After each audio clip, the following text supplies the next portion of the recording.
আসসালামু আলাইকুম। একটা রাত কেটে গেল আমার আইসিইউতে। পরের দিন ভিজিটিং আওয়ারে প্রথমেই ঢুকে আমার হাজবেন্ড।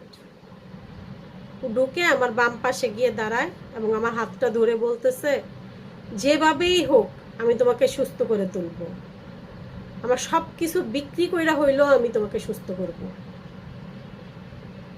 ওর কথা শুনে আমি অবাক হয়ে তাকায় আছি ওর দিকে। ঠিক ওই মুহূর্তেই ঢুকে আমার শাশুড়ি আর আমার মেয়ে।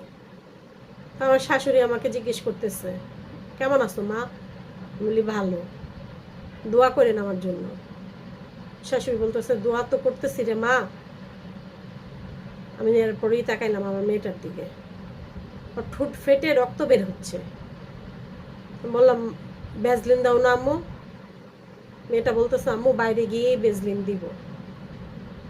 আমার শাশুড়ি আমার মাথায় হাত বুলিয়ে বের হয়ে গেল। এরপর ঢুকে আমার চাচাতো বোন তিথি। আমার খালাতো বোনও তিথি, আমার চাচাতো বোনের নামও তিথি। তো ওর পিপি আর মাস্ক পরা দেখে আমি ওকে চিনতে পারতেছি না, কিন্তু আমার মনে হচ্ছে তিথি।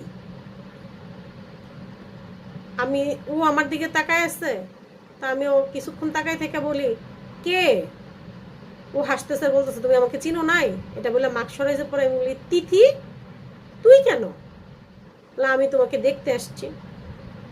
তুই আমারে দেখতে আসবি কেন?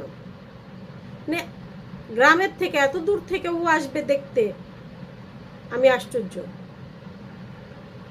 এরপরে ও হাসতেছে, বলে আমি যাই। এটা বলে ও চলে গেছে। এরপরেই ঢুকলো তপসি, আমার চাচাতো বোন এবং আমার ভাইয়ের শালী। তপসি আমাকে জিজ্ঞেস করতেছে, কেমন আছো? কি ভালো। তুমি ভালো হয়ে যাবা। হ্যাঁ।